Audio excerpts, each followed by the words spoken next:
This rescue horse stopped breathing when she saw her own reflection. What happened next changed everything we understand about healing. The mare didn't scream when she saw the mirror. She didn't rear. She didn't bolt. She didn't fight the rope the way frightened horses usually do. She stopped. Not suddenly. Not violently. She simply stopped moving forward, as if the ground beneath her hooves had quietly decided she was not allowed to take another step. Her head dropped so low, her chin nearly touched the dirt. Her neck stiffened, not with tension, but with something heavier, something closer to surrender. The handler felt it immediately through the lead rope. This wasn't resistance. It was collapse. The kind that comes when running has already failed too many times. The arena went silent. No one spoke. No one shifted. Even the other horses along the rail seemed to sense that something important had just happened. The mirror showed a horse standing there, but the mare couldn't lift her head to look. And if you want the full truth to come out, hit like so, this story reaches the people who need to hear it. The rescue had named her Willow, not because she was dramatic or powerful or eye-catching. They didn't name her for strength. They named her for how she moved through the world. She bent. She yielded. She survived by giving way before pressure ever arrived. Willow was a chestnut mare with a narrow blaze that curved slightly to the left and a single white sock on her right hind leg. At first glance, there was nothing remarkable about her. No scars, no obvious injuries, no visible signs of cruelty. But experienced eyes noticed something else right away. She never tested boundaries, never pushed back, never questioned what was asked of her. She complied before anyone even finished asking. That should have been the first warning. Willow came from a foreclosed property, one of many quiet endings the rescue handled each year. There were no news cameras, no court cases, no dramatic raid, just paperwork. A bank representative, a locked gate, a list of assets quietly erased to cover years of debt. By the time the rescue truck arrived, most of the horses were already gone, sold, auctioned, shipped away in trailers that never came back. Willow was the last one left. She stood in the far stall when they found her, dust floating in the slanted light, boards creaking softly in the wind. She didn't rush the door, didn't shy away. Didn't pin her ears or stamp her feet. She just watched, eyes dark, ears neutral, body still, as if she already knew that resistance cost more than it saved. At the rescue, she settled in too easily. She learned the routine in days, feeding times, turnout schedules, the sounds of other horses shifting nearby. She stood quietly for the veterinarian, for the farrier, for every unfamiliar hand that touched her. Too quietly.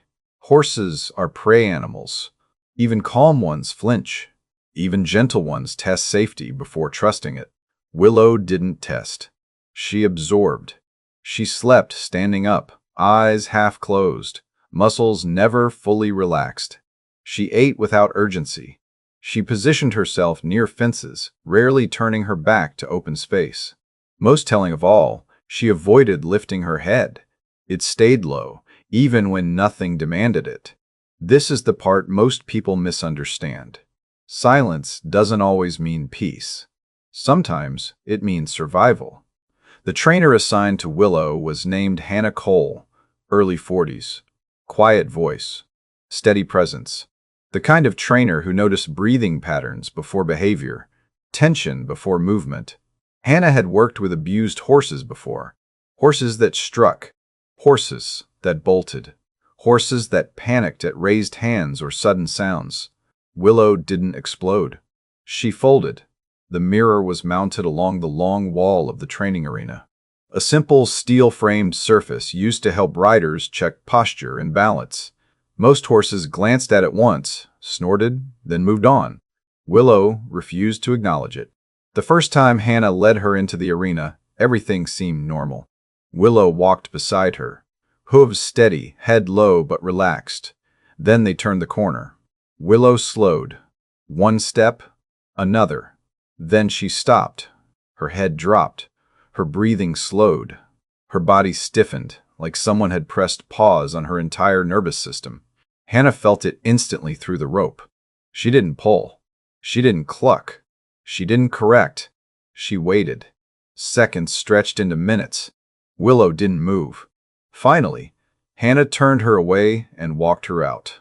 That night, Hannah wrote one sentence in her training journal. Mirror causes complete shutdown, not fear.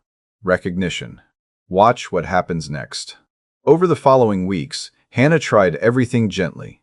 Distance work, allowing Willow to see the mirror from far away, rewarding even the smallest flick of curiosity, turning away before Willow reached her limit. Nothing worked. Willow's response never escalated into panic. She didn't need to. She simply disappeared inward. Some volunteers whispered theories. Maybe she'd been kept in darkness. Maybe she'd been punished for lifting her head. Maybe she'd never seen herself before. But Hannah knew better. This wasn't unfamiliarity. This was memory. And if you believe Willow deserved justice, after whatever taught her to disappear like that, comment justice below. Hannah stopped pushing for progress. Instead, she built safety. They took long walks outside the arena, where the sky felt wide and forgiving. They spent time in the pasture doing nothing at all. Hannah talked softly, narrating what she was doing, even when nothing was happening. Consistency became the lesson. Slowly, Willow began to change. She lifted her head more often. She began nickering quietly when Hannah arrived in the mornings. She leaned into brushing instead of standing rigid. There was a kindness in her that felt learned, like something that had once been nurtured and then taken away. But the mirror still waited. Progress didn't arrive the way people expected. There was no sudden confidence, no clean breakthrough that erased what came before. The morning after Willow stood in front of the mirror, she still hesitated at the arena gate. She still lowered her head when the light hit the far wall at the wrong angle. Her body remembered the old rules. The difference was small, but real. Instead of disappearing inward, Willow paused. She waited. Her ears flicked toward Hannah's breathing, toward the familiar cadence of footsteps beside her. For the first time, she seemed to be asking a question. "Is this still safe?" Hannah answered without words. She stayed where she was. They stopped treating the mirror like an obstacle to be conquered. It became part of the landscape, like weather present, unavoidable, but not something that had to be challenged every day. Some sessions ended far from it. Some drifted closer. On a few days, Willow chose the distance herself. Once, unexpectedly, Willow moved closer than she ever had before. She stopped, head low, breath shallow. Her legs trembled, but she didn't fold. Hannah praised her softly anyway, because effort mattered more than outcome. This is the part most people misunderstand. Healing doesn't move forward in straight lines. It spirals. It tests what it just built. The volunteers noticed the change before they could name it. Willow began to watch people again, not with guarded eyes, but with attention. Her ears followed conversations. Her body balanced more evenly on all 4 feet. She no longer braced for something that never came. One afternoon, a longtime volunteer named Mark leaned against the rail and spoke quietly. "Do you think she remembers something?" he asked.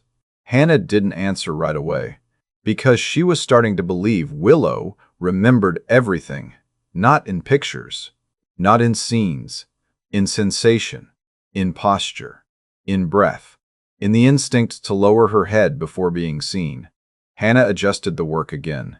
Shorter sessions, more endings that felt calm instead of successful, long stretches of standing still together, doing nothing, letting quiet become familiar rather than threatening. One evening, while the sun dropped low and the arena emptied, Hannah stood beside Willow facing the open pasture. No rope tension, no cues. Minutes passed. At first, Willow's muscles stayed tight, waiting for instruction, waiting for correction, waiting for the moment when standing still would become wrong. It never did. Gradually, her breathing slowed. Her head lifted an inch, then another. The first time Willow sighed deeply, Hannah almost missed it. Almost. It was soft, brief, but it felt like a door opening. And if you want to see where this leads, watch what happens next. The rescue was never quiet for long. New horses arrived with loud stories. Others left with quick goodbyes. The rhythm of intake and release never stopped. Against that background, Willow's progress was easy to overlook. She didn't draw attention. She didn't demand it. But those who paid attention understood how hard she was working. One afternoon, a new volunteer offered to walk Willow while Hannah helped elsewhere. The volunteer meant well. Her voice was gentle, her hands steady. As Willow slowed near the mirror, the volunteer applied light pressure on the rope. "Come on, girl," she said softly. Willow didn't resist. She collapsed. Her head dropped instantly. Her knees locked. Her eyes dulled, like a light switched off. The volunteer froze, confused. Hannah stepped in at once, taking the rope without a word. She turned Willow away and walked her out. Later, she explained quietly. "She's not being stubborn," Hannah said. "She's protecting herself." From that day on, no one worked Willow without Hannah present. The mirror became a boundary everyone respected. But boundaries don't erase memory. They make it safer to live beside it. Progress returned in fragments.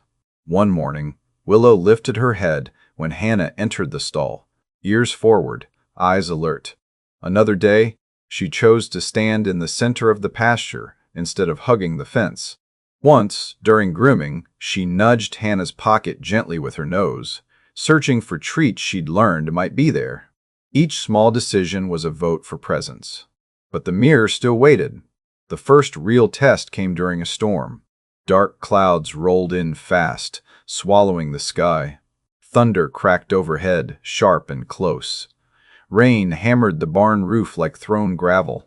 Horses reacted immediately. Some paced. Some called out. Some kicked their stall walls. Willow froze. Her head dropped. Her breathing quickened. Her body locked the way it had months earlier, before the mirror ever loosened its grip. Hannah drove back to the rescue even though it was late. When she reached Willow's stall, she didn't speak. She just stood there, breathing slowly, predictably. Minutes passed. Then Willow shifted her weight, lifted her head an inch. Then another. She turned toward Hannah, not rushing, not panicking, just enough to find her. Hannah rested her hand against Willow's neck. Willow exhaled. Not all at once, not completely, but enough. That was when Hannah understood something important. Willow wasn't afraid of noise. She was afraid of being alone when it happened. From then on, Hannah stopped thinking of Willow's behavior as something to fix. She treated it as something to honor. The mirror was no longer the enemy. It was a marker, a signpost pointing towards something unfinished. Days turned into weeks, weeks into months. And then, quietly, something else changed. Willow began to watch the entrance gate, not anxiously, expectantly. Her ears flicked toward every sound from the driveway. Her head lifted slightly when footsteps approached. At first, Hannah assumed curiosity, but the behavior continued, day after day, as if Willow was waiting for something she couldn't explain. Pay attention to what she does now. The morning Emily Harper arrived, no one noticed her at first. She didn't enter with confidence or urgency. She lingered near the entrance, hands clasped tightly, eyes scanning the paddocks like she was afraid to look too closely. She had almost turned around twice. She had seen the photo online late one night, scrolling without purpose. A rescue mare named Willow, chestnut, narrow blaze, one white sock. The similarities had hit her like a physical blow. Hope was dangerous. Hope reopened things she had worked very hard to keep sealed. Still, something pulled her there. Emily stood near the arena fence as Hannah led Willow out. Willow stopped. Her head lifted higher than Hannah had ever seen it. Her ears locked forward, her body angled toward the unfamiliar woman without hesitation. Hannah felt it immediately. Emily whispered a name under her breath. Not Willow. The old name. Willow took one step forward, then another. Emily dropped to her knees. She didn't reach out. She didn't speak. She just cried. And everything began to change. Emily stayed on her knees longer than she realized. The sand pressed into her jeans, but she didn't shift her weight. She was afraid that any movement might break the fragile connection forming in front of her. Her hands rested uselessly in her lap, fingers curled inward, as if reaching out too soon would somehow make Willow disappear again. Willow stood close enough that Emily could feel the warmth of her breath. The mare didn't fidget, didn't step away, didn't lower her head. She remained present, steady in a way that felt intentional, as if she had finally found the place she'd been circling for years without knowing why. Hannah watched from a distance, heart pounding, careful not to intrude. She had seen reunions before. Dogs recognizing owners, horses responding to familiar voices. But this was different. This wasn't recognition. This was memory finding its way home. Emily finally lifted her eyes and met Willow's gaze. For a brief moment, time collapsed. She wasn't an adult standing in a rescue arena anymore. She was a child again, small hands buried in a chestnut mane, whispering secrets into a horse's ear because it felt safer than telling anyone else. "I thought you were gone," Emily whispered. "I thought I lost you." Willow lowered her head just enough for Emily to rest her forehead against the soft curve of her neck. The mare breathed out slowly, deeply, like she had been holding that breath for years. Later, in the small office that smelled faintly of coffee and dust, Emily told her story. It hadn't happened all at once. The farm didn't fail in a single dramatic moment. It unraveled quietly. Bills stacked up. Conversations lowered. Repairs were delayed. Horses were sold one by one, always with the same promise. "It's temporary," her parents had said. "We'll bring them back." Willow had been sold first. "She was the easiest," Emily said, guilt flickering across her face even now. She was calm. Well-trained. They said she'd be okay. Emily came home from school one afternoon and found Willow's stall empty. No warning, no goodbye. Just clean boards where a familiar shape used to be. She searched the pasture anyway, heart racing, refusing to believe it. She waited by the gate until the light faded, convinced Willow would come back if she stayed long enough. She never did. That was the day Emily learned a lesson she carried into adulthood. Being good didn't mean being safe. Being quiet didn't stop things from being taken away. That belief shaped more of her life than she ever admitted. It followed her into relationships, into work, into the way she avoided hope, because hope asked you to risk loss again. Listening to her, Hannah recognized the same guarded posture she had first seen in Willow, two lives shaped by the same disappearance. The adoption process moved slowly. No one rushed paperwork. No one made promises. Everyone understood this wasn't about ownership. It was about timing. Emily began visiting every day. She didn't ask to take Willow out immediately. She didn't bring treats or toys or expectations. She sat quietly on the arena rail, sometimes for hours, watching Willow move. Willow noticed. She always did. Some days she approached Emily on her own. Other days she stayed back, observing from a distance. Emily respected both. Trust, she had learned, couldn't be demanded. It had to be invited. There were moments of doubt. Late at night, Emily lay awake wondering if she was projecting, if she was seeing what she wanted to see instead of what was real. She questioned whether reopening this chapter was a mistake. What if loving Willow again meant losing her again? Those thoughts pressed in hardest when everything was quiet. But every morning, Willow lifted her head when Emily arrived. Every morning, she chose to come closer. That choice mattered. And if you believe Willow deserved justice for being taken without a goodbye, comment "Justice" below. Hannah continued working with Willow alongside Emily's visits. Training sessions grew gentler, more collaborative. Emily watched closely, learning without realizing she was learning. She noticed how Hannah never pulled Willow forward, how she waited for consent that arrived in small signals, a lifted head, a softened eye, a steady breath. Progress wasn't measured in steps. It was measured in presence. One afternoon, Hannah invited Emily into the arena. "Just stand with her," she said. "Don't ask for anything." Emily did. Willow shifted her weight, flicked an ear, then leaned slightly into Emily's shoulder. Emily closed her eyes. For the first time in years, the past didn't feel sharp. It felt whole. This is the moment most people misunderstand. Reunions don't heal trauma. Safety does. And safety takes time.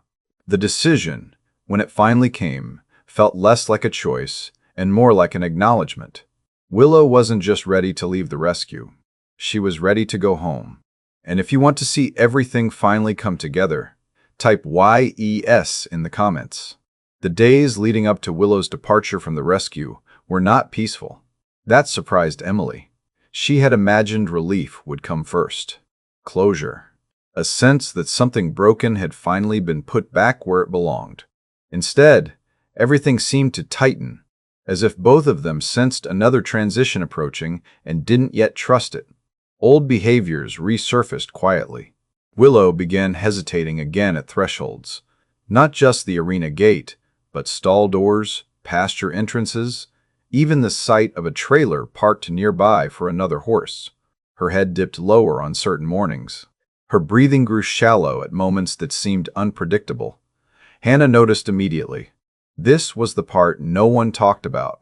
The moment when progress itself feels threatening.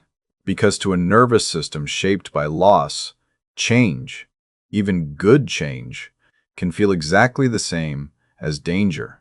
They slowed everything down. Training sessions shortened. Goals softened. Hannah reminded Emily gently that setbacks were not failures. They're information, she said. Her body doesn't know the difference yet between leaving something bad and leaving something safe. That truth landed heavily. Emily felt it too. She had spent years convincing herself that distance was protection, that staying unattached was safer than risking loss again. Now she was stepping back into something that once shattered her, and her body remembered. Some evenings, after leaving the rescue, Emily sat alone in her car with the engine off, hands gripping the steering wheel, breathing through a tightness in her chest she couldn't quite name. Hope still scared her. One afternoon, a storm rolled in faster than expected. The sky darkened without warning. Wind snapped branches against fences. Rain hammered the barn roof in sharp metallic bursts. Thunder cracked so close it felt like the air itself split open. Horses reacted instantly. Some paced, some called out, some kicked their stall walls in panic. Willow froze. Her head dropped. Her body locked.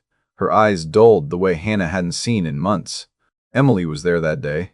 She saw it happen. Fear surged through her. Not fear for Willow, but fear of losing her again. The familiar urge to rush in, to fix, to grab onto something before it slipped away. Emily stepped forward instinctively. "It's okay," she said too quickly. "It's okay, I'm here." Willow didn't respond. Hannah moved in gently and placed a hand on Emily's arm, stopping her. "Slow," Hannah whispered. "Let her find you." Emily swallowed hard and forced herself to breathe. She stepped back. She stayed still. The storm raged on outside. Thunder shook the walls. Rain pounded like a drumbeat too loud to ignore.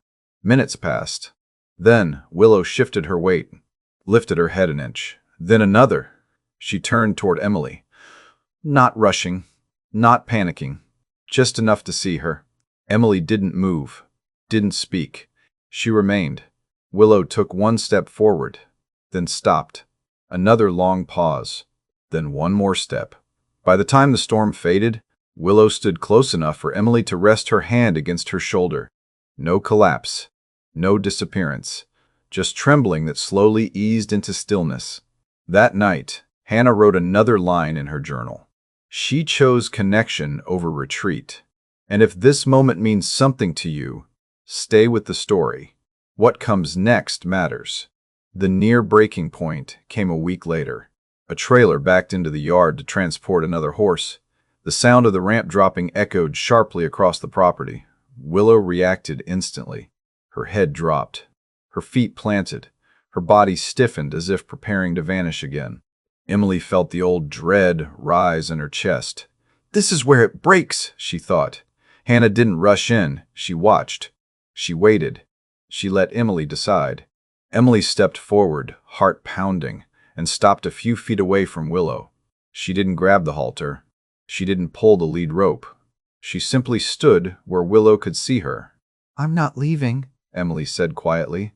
"You don't have to disappear anymore." The words surprised her as they came out. Willow's ears flicked. Her breathing slowed. She lifted her head, just enough to look at Emily. Then, slowly, she shifted her weight forward.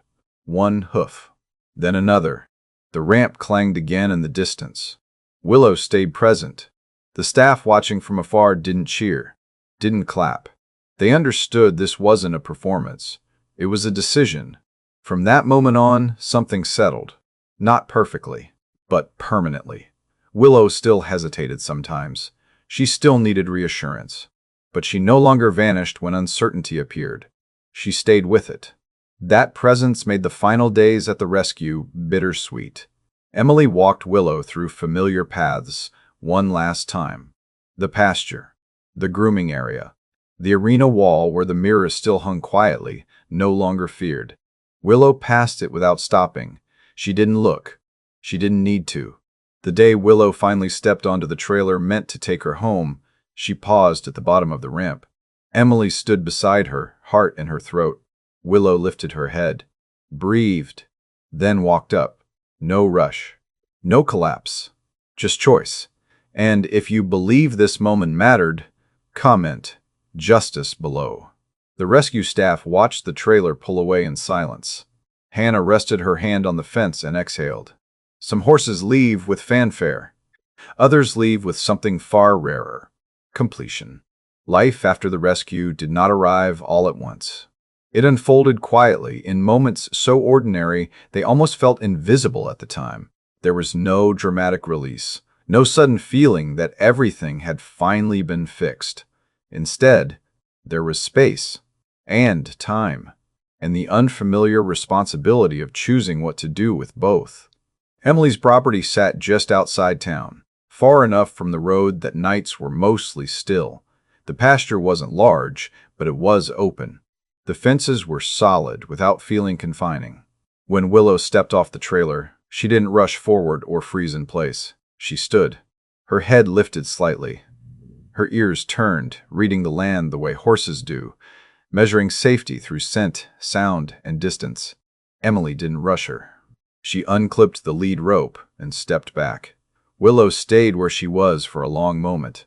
Then she took a few careful steps forward, lowered her head, and sniffed the grass. She paused again and glanced back at Emily. Not for permission, for presence. Emily stayed. That first night, neither of them slept much. Emily lay awake listening to the soft sounds from the small barn hooves shifting, breath steady but alert. Several times she felt the urge to get up and check, to reassure herself that everything was still okay. She didn't. Trust, she reminded herself, needed room to exist. By morning, Willow stood at the fence, ears forward, waiting. Not anxious. Expectant. Days settled into rhythm. Morning feed. Turnout.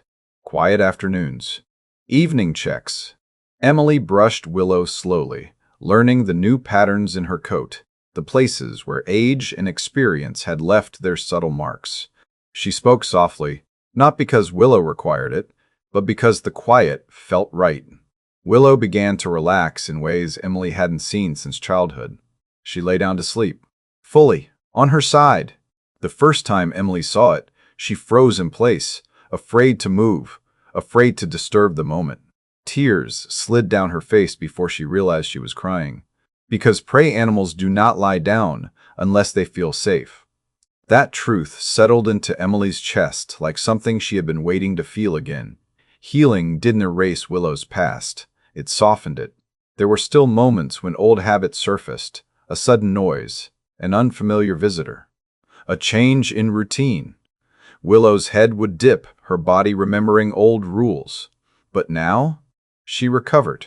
She lifted her head again. She didn't vanish. Emily noticed something else over time. Willow began to watch over the other horses Emily took in. New rescues arrived, nervous and uncertain, their eyes darting, bodies tight with worry. Without instruction, they drifted toward Willow. They stood near her, matched her breathing, followed her lead. Horses know safety when they see it. Emily began fostering slowly, carefully. One horse at a time. She never rushed intake. She never took on more than she could truly see. Each horse arrived carrying a story she didn't always know, but could feel in the way they moved. Willow became the quiet center of it all. She didn't correct. She didn't dominate. She simply existed in a way that made others feel less alone. Years passed. Willow's muzzle grew gray. Her steps shortened. Her naps stretched longer in the afternoon sun. Her eyes stayed kind. Emily adjusted routines again. Shorter walks. Softer footing. Extra blankets in winter. More time doing nothing at all. One afternoon, while cleaning out an old shed, Emily leaned a tall standing mirror against the wall without thinking much of it. She stepped back to assess where to store it and felt her chest tighten. Willow was standing several feet away, watching. Emily didn't speak. She didn't move. Willow walked closer, slowly, deliberately. She lifted her head and looked, really looked. Her reflection stared back, older now, wiser, marked by time but not broken by it. Willow breathed in, then out. She reached forward and touched the glass once with her nose, and turned away. That was all. No fear. No collapse. No retreat. The mirror no longer held power. What it once represented had finally loosened its grip. If this moment surprised you, stay with the story. The ending is quieter than you expect. The seasons continued their steady turn. Willow aged gracefully, her presence still anchoring the space around her. Emily spent long evenings sitting on the fence, watching the horses graze as the sun dipped low, thinking about how much could change when no one was rushing you to heal. When Willow's final winter approached, Emily sensed it before there were signs. The way you sense endings, not with logic, but with instinct. She stayed closer. She slowed everything down. On a cold morning when frost clung to the grass, Emily brushed Willow gently, pausing often just to rest her hand against her shoulder. Willow turned her head and rested her forehead against Emily's chest. No urgency, no fear, just trust. Emily understood then that Willow wasn't afraid of what was coming. She was finished. When the end arrived, it was quiet, familiar. Emily stayed with her, breathing together until there was nothing left to breathe. There was no panic, no struggle, just a long, gentle letting go. Afterward, the pasture felt impossibly still. Emily didn't rush to fill the space Willow left behind. She honored it. She let silence do what it does best. Because Willow had taught her something important. Healing isn't about erasing the past. It's about learning you don't have to disappear inside it anymore. Time did not erase Willow's presence. It redistributed it. After she was gone, the pasture didn't feel empty the way Emily had feared it would. It felt quieter, yes, but not hollow. The wind still moved the grass the same way. The fences still creaked in the evenings. The remaining horses still shifted and breathed and grazed. But something about the space felt held. Emily noticed it first in herself. She moved differently now, slower, more deliberately. She no longer rushed through mornings or filled every silence with motion. She learned to wait without discomfort, to let moments unfold instead of forcing them forward. That lesson showed up everywhere. New horses arrived at the property carrying their own invisible weights. Some were loud in their fear, calling out, pacing, demanding reassurance. Others were quiet in a way Emily recognized instantly. Lowered heads, soft eyes, bodies that folded instead of fought. Those were the ones Willow had prepared her for. Emily adjusted her approach without thinking about it. She didn't crowd them. She didn't correct their stillness. She gave them space and time and consistency, the same things Willow had needed before she could lift her head. Volunteers sometimes asked how she knew when to step in and when to wait. Emily never gave them a complicated answer. You watch the breath, she said, and you don't rush the moment it changes. Some nodded politely and moved on. Others stayed. Those were the ones who learned. If this feels familiar to you, you're not alone. Stay with the story. One afternoon, a young mare arrived who reminded Emily so strongly of Willow that it took her breath away. She was gentle, withdrawn, careful in every movement.